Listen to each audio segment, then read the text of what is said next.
So I've got my 4 lures set up on my spinner, as you can see. I'm getting ready to put the first coat on, but the first coat you need to get a few things ready. So I'm going to be using art resin. I've used several of these different types of epoxies. Seems to be okay, although I do get the occasional fish eyes on the first coat. Before you start your mixing, you want to make sure that you have a brush, a one-time use brush. These are from the dollar store, and strangely enough they cost $1. So here I have 2 little medical cups with the graduations on the side. One is got 15 milliliters of part A. The right hand one has 15 milliliters of part B. Now you might say to yourself, well, why don't I just pour the 150 in one and then put another 150 on top with, you know, mixing the A and B in one. These are not overly accurate things, and one of the things I'm very cautious of is the 50-50 mix that's required by just about all of these epoxies. Now, one of the other things I have ready, although it's not as critical, is I have a heat source, and this heat gun will help me get rid of bubbles, and I have it standing by. So one of the things that I do when I mix up my epoxy, it never seems to be at the right temperature. So you can heat the A and the B, or just the A, or maybe just the B, in warm water and warm it up that way, but you never really get a handle on what kind of temperatures you need to make it mix properly and to produce a minimum amount of bubbles. So what I do is I'll mix it into this 3rd container, and then I will go over to my microwave and I will give it 4 seconds of microwave on full, mix it up a bit, and what happens is when you first start, it's very, very milky, and as you give it the first 4 seconds, it starts to become more clear. You mix it up a little bit, lots of bubbles are forming, put it in the microwave, give it another 4 seconds, bring it back out. Now it's probably getting quite clear, and many of the bubbles are coming up. And of course what you're doing is you're heating the part A and B together, which I think is a better way to do it. Now, depending on what it looks like, if it's extremely clear, very very thin, you're pretty much done. If you heat it up too much, it still looks good, but as you're applying it to the lures, it starts to stiffen, and all of a sudden 3/4 of the way through brushing it on, it starts to stiffen, and you've got to stop and start again with a new batch. So I'm going to show you what it looks like here in a second when I mix it together, and then I'll show you what it looks like after a bit of microwave, and then just to show you the process that I get it to a state where I think it's ready to apply. So I've got my 2 containers of one of A, part A, and one of part B, 15 milliliters. I read it right off the side of the graduations on the little cup.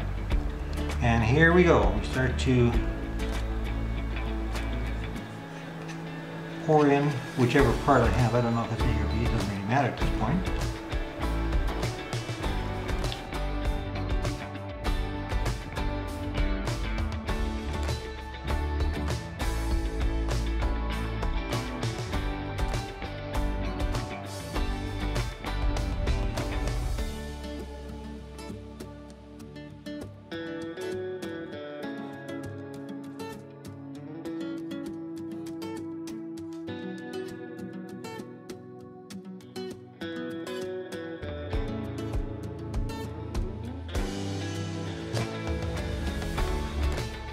that the epoxy is very clear. The two parts are in the container, and as I stir them, notice what happens. They get very, very milky. That typically happens because of the temperature. This epoxy is quite sensitive to temperature. I don't know if the bubbles are starting to show in the camera. So you've got to be very careful going around the outside of the container, making sure that you mix this as well as you can. Now, if you were to put it on like this, you would have all kinds of bubbles. Bubbles are hard to get rid of sometimes. The heat source that I use does a pretty good job. But it seems like if I use too much heat, that's when I get fish eyes. Now, fish eyes are where the coating tends to pull and it leaves some areas with less material and some areas with more material. It doesn't always happen. When I got a brand new batch of epoxy last time, it never happened for a while, and now it's happening from time to time. Now the good news is that the second coat of epoxy will generally take care of the fish eyes, even to a point you may never even notice that they're there before. But it's very disconcerting when you look at a lure that should be hard and sleek and shiny, and you see these kind of cavities. Now, you see it's pretty darn clear now, but there are quite a few bubbles, which I'm sure the camera can't catch. I'm going to give it 4 seconds in the microwave. Okay, so it's warmed up a little bit. Seems to be a few bubbles that have gone away. And now we're going to leave it for 3 minutes. Let any bubbles that are there come to the surface. And we're going to get everything ready for actually the applying the epoxy to the lures with that brush. So 3 minutes is up, and the very first thing we do with our epoxy is we give it a little shot to get rid of any bubbles that have floated to the top.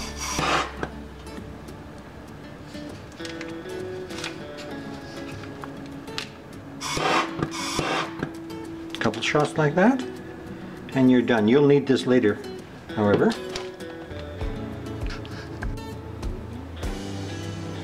So the application of the epoxy is nothing really that rocket science, so I usually do one at a time. You should have a fair bit of time. This epoxy will harden in about 12 hours, 12, maybe 18 hours. Now I'm going to keep a little bit away from the eyes, knowing full well that I'm going to have to clean those out with my Forstner bit, so I don't want to be laying a whole bunch of stuff in there.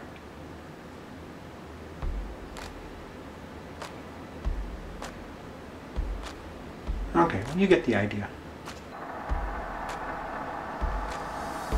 So the lures have been totally covered, and they've been spinning for about 10 minutes. Now is a good time to get back to them and see if you've missed any spots and look for bubbles. So the way to do that is with the side light. I have a little LED light here that I use, not particularly hot, and you can look along the sides, and if you've missed a spot, it will look a little tiny bit dull, and then you can just take a little bit of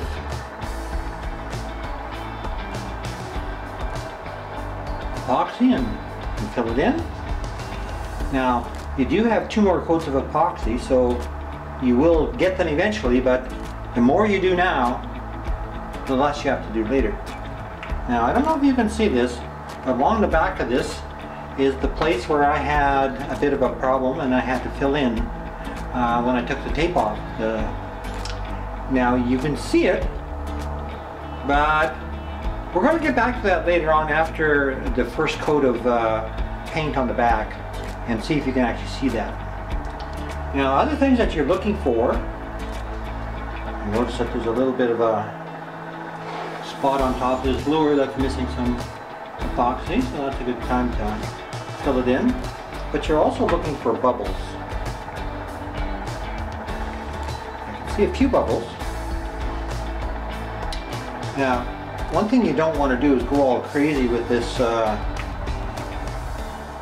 propane torch. It does a great job of getting rid of bubbles, but if you go too close, you can actually overheat the epoxy.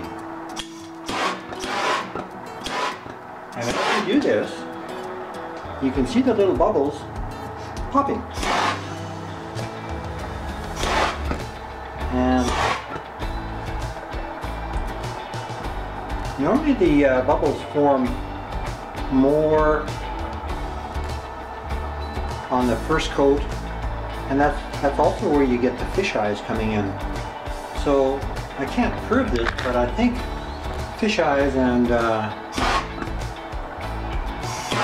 this heat are connected.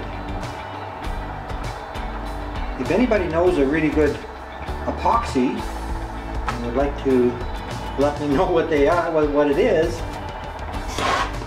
I'm tempted to change. But because the epoxy I use is not bad, I'm staying with it. Okay, so that's ready now, basically, for a long spin. And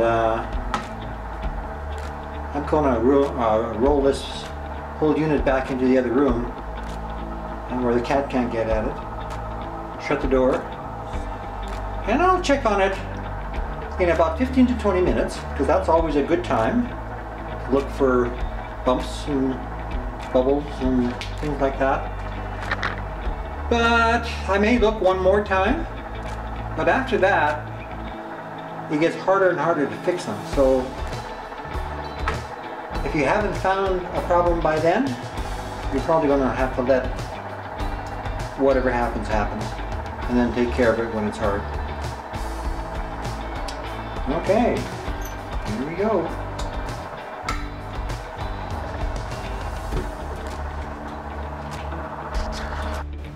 So these 4 lures have had their first coat of epoxy. I'm not sure if the camera can actually show the kind of extra shine. This is the lure that we've been working on this series, and this is the area that got damaged from the tape being pulled off. And I filled it, and it's covered with epoxy now, and I think it's going to get covered up just fine with paint. But we have a couple more things to do before we actually start to paint this lure. We got to do something with the eyes. These are 12mm eyes. Now, I mentioned that during the epoxy process I was going to stay away from these eyes as much as I can. The fact that the hook turns and flips and does all kinds of things on the spinner makes it so that sometimes epoxy will get into the eye sockets. So let's just get rid of the other lures in our package here. And we're going to focus on this one right now. This is the double gilled one, so this is the one that we've been working on. And I've just pulled out a package of my 12mm eyes. And I'm going to grab one here. I tend to have a little bit of glue on the base of them. And do a test fit. Now This fits very nicely, so I don't have to do anything with this. I like to stick my eyes out a little bit. It's called making them proud. That makes them look like real bait fish, because real bait fish have kind of eyes that bulge, and I have a couple of videos and YouTube videos about making beautiful eyes. That one looks okay.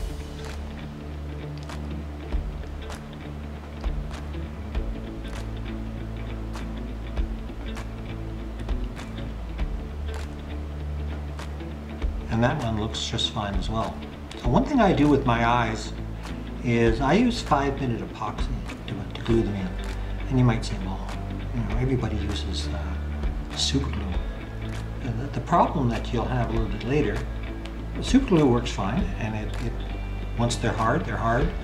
But when you're putting on extra layers of epoxy, there's little air holes that are left here. And when you put epoxy on them, they start to bubble. And you'd be surprised how much air can come out of underneath an eye socket. And so by using 5-minute epoxy, I fill up the eye socket as high as I can. And then I kind of tilt it up, and I put the eye in there and just squeeze it down a little bit. Now if I've done it right, I can squeeze that eye down just a little bit, and a little bit of epoxy will come out from all the way around the edges. That tells me that there's no air in it. But that's a little ways down the road. Now, I do know I have one eye here that I need to, the eye socket anyway, that I need to work on. I just thought I'd show it to you, and so you'd know like which ones do need work and which ones don't. This one actually in the spinner, one side didn't get filled and one side did get filled. And so if you put that eye in there, it looks a little bit pulled up, and if I try and squish it, because the epoxy is there, I can't squish it down. So this one here, I'm going to have to go after with the Forstner bit. This side, however, is just fine, because I didn't get any epoxy in it. So right after this, we're going to start looking at the sanding. We're going to use 1,000 grit sandpaper, and we're going to sand these edges, just so there's nothing sharp when we go to paint.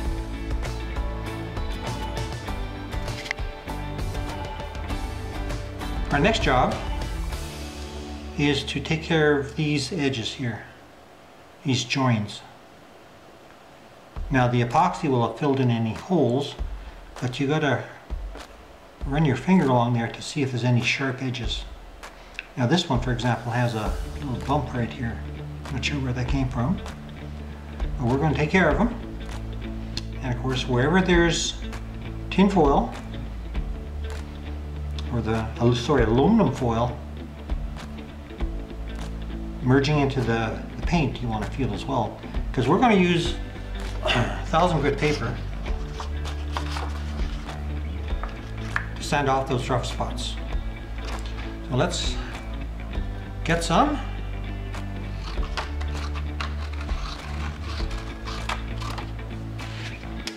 And since we've been working on this lure, let's get these others out of the way. I have a little bowl of water here for wetting down the paper.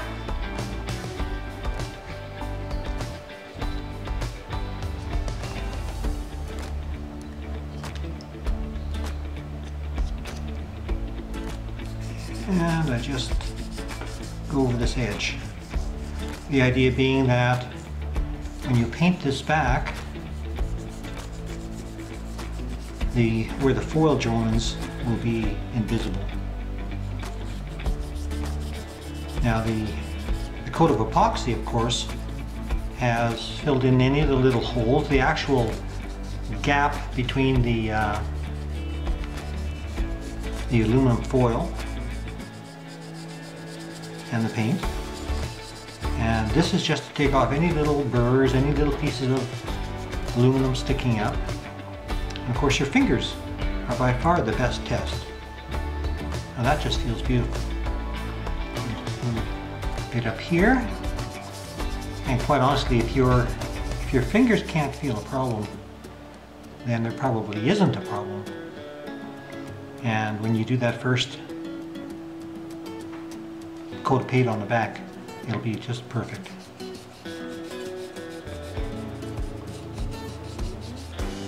Okay. Now we're going to do this seam along the belly. Now bear in mind, this seam along the belly here will also have some white paint put on it. So even if you've maybe squished some of these nice little scales, that'll all be covered up.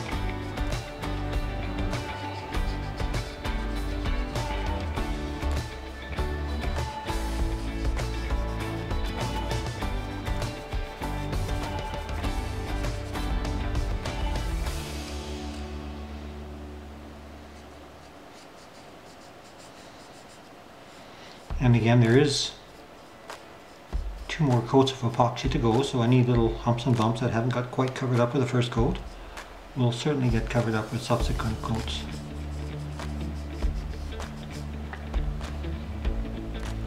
If you remember, I pointed out I found a lump right here, so let's see what the sandpaper can actually do for that.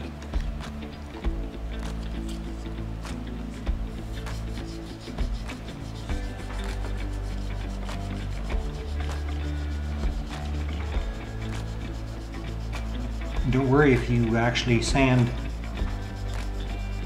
through the epoxy, because you've got more coats of epoxy coming. And I'll be washing this lure again underneath the sink. Get any oil from my hand off it. Now I can tell just by the sanding now that that lump is pretty much gone. A little bit there yet.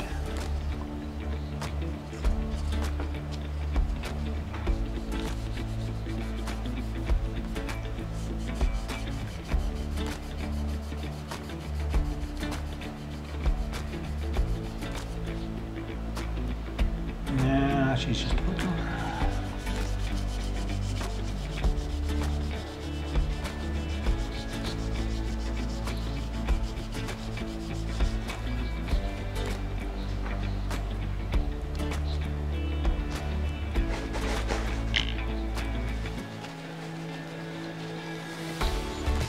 This guy is ready for the next step. Now remember, the one that we've been working on has this little area here that I fixed, and of course in fixing it I sanded off any additional filler and it caught a little bit of paint and everything. I wonder if that's going to get coated. So keep an eye on that, because I always like to do as little as possible. It seems like the more you do, the more mess you make when you're fixing something. Just making sure I give it a good sand with that 1000 grit paper. So now I have a bit of a decision to make. I could start painting on this lure directly, right onto the epoxy. I think my buddy Greg does that a fair bit. I've had problems with paint falling off the shiny aluminum. And here's a product that it's called a sealer. And this is 4 airbrushes, And what it does is it puts a layer on anything that you put it on, and the Acrylic paints that I use stick very, very well to it. So it doesn't take a lot of effort to put on, which makes me think I should probably use it. It is, it's got some annoying characteristics. It's a really great product, so don't get me wrong, it's a really great product. However, it's very hard to clean out of your airbrush. To a point where I have a less expensive airbrush here that I use only for sealing. And why would I do that? Well, I'm sure by now any of you who have used airbrushes know how the needle goes all the way through, and there's a little bit of a seal here, and then what happens is when you spray these lures with this, it's very quick, dries in minutes. But when you clean your air gun, your airbrush rather, very hard to get all of those. So I use denatured alcohol to get in there. But even that doesn't do as well. And I find that every time I use this, I have to strip this airbrush down and get it totally clean. So that's just one of the little annoyances that I have in life. But I do know that if I use this sealer on anything, the Acrylic paints that I use adhere to it beautifully. So you're going to see a little clip here after I've done all the sanding here off camera, and I'm going to be spraying the sealer onto all of these lures. So that's